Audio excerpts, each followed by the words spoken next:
We continue here. The Wana Johnson Development Project has received donations of containers to assist with school infrastructure.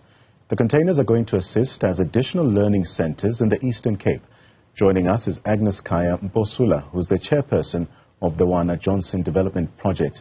Agnes, a pleasure to have you on the program this afternoon.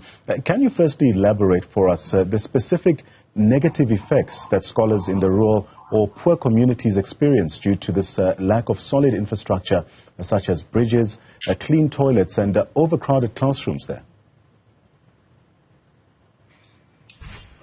Thank you very much for the opportunity to present our area. Rural areas by their nature are quite remote, and that in itself is already a big disadvantage.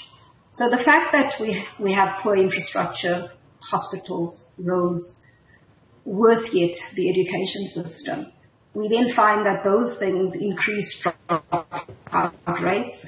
Children can't attend school because they're sick. The windows in their classroom are all broken or the roof is leaking. We also find that compared to their counterparts in the city, they're unable to perform and live up to those academic results that's expected at the levels that they are studying. So most of these challenges of poor infrastructure have a bigger knock-on effect. And these are the children that we are hoping would study, would go on to tertiary education, would find suitable employment and improve the conditions of their families. So the fact that we are remote on its own presents many challenges. So enter this intervention now. In your opinion, what improvements can the government then make to better maintain the infrastructure of organizations like the Wana Johnson Development Project, especially in the context of education? We are hoping that, as it were, we know that there have been so many fact-finding missions. Money is spent on people coming out into the areas and looking at these problems and these challenges. So we know that there are many documents and there's a whole lot of research out there that is sitting with government. So we are hoping that at some point they would actually act and start implementing some of the recommendations that come out of those programs.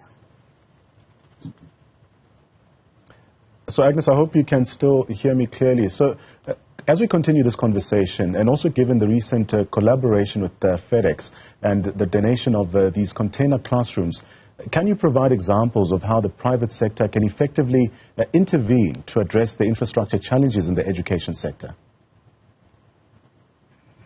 We are so excited to have actually attracted a big sponsor as FedEx. I think this is one of our bigger relationships. And we're hoping that we will be able to attract other partners through this initiative. What we have implemented as the Wana Johnson Development is a program to assist learners, which in the city is generally known as your homework class or after-school program. So we bring learners in on a Saturday to study, to continue whatever they've been studying during the week. We then continue lessons on isiXhosa, mathematics, and English, because we find those are the three subjects that learners struggle with all the way into grade 12. And with facilities such as this, we then have 2 classrooms that can accommodate learners, whether it is raining or it is in the summer heat. The learners are able to come into a cool environment or a warm environment. We have desks, we have chairs, the teacher has a whiteboard.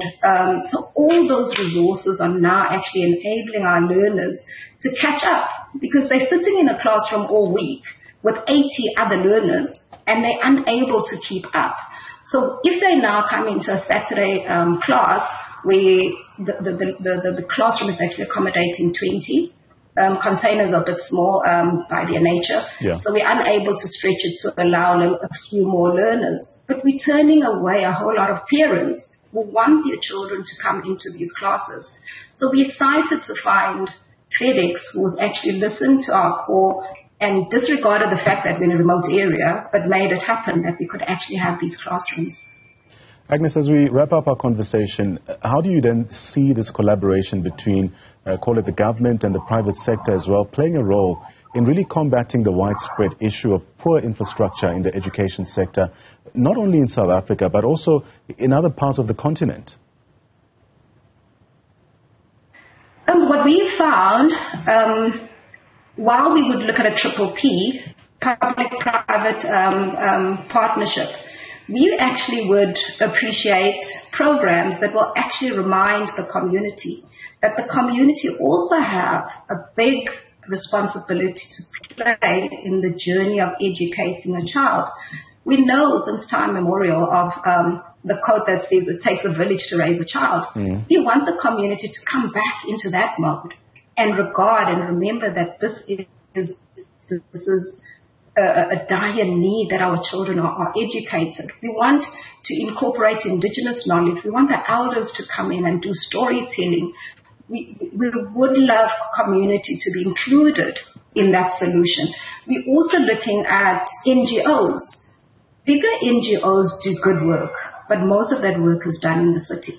We'd love for those NGOs to come out and do capacity building for smaller NGOs in remote areas, so that we ourselves can also create the impact, so that we can see where the numbers are going. What we are doing here as Wana Johnson is a drop in the ocean. And lastly, the container classroom donation from FedEx is quite a significant step. How do you envision this contribution impacting early childhood development, especially in the Taweni village? And what specific benefits do you expect from both the children and the broader community? We're excited because the center itself does a whole range of other things. We've got a preschool. So we're quite excited that we could then extend our preschool into grade R, into grade 1, grade 2, grade 3, and also the after-school program that will run on Saturdays. So we're really looking to expand. And because the project itself also focuses on food security, we look for climate-smart solutions that can help communities to go back and grow their own food gardens. Because we also know that the learner will not concentrate in the classroom if they are hungry. So it's a whole solution that the Wana Johnson development is promoting and growing and looking for partners. And thank you to FedEx that we are able to continue, and hoping that in this year we'll be able to prove the impact. Agnes, thank you so much for your time.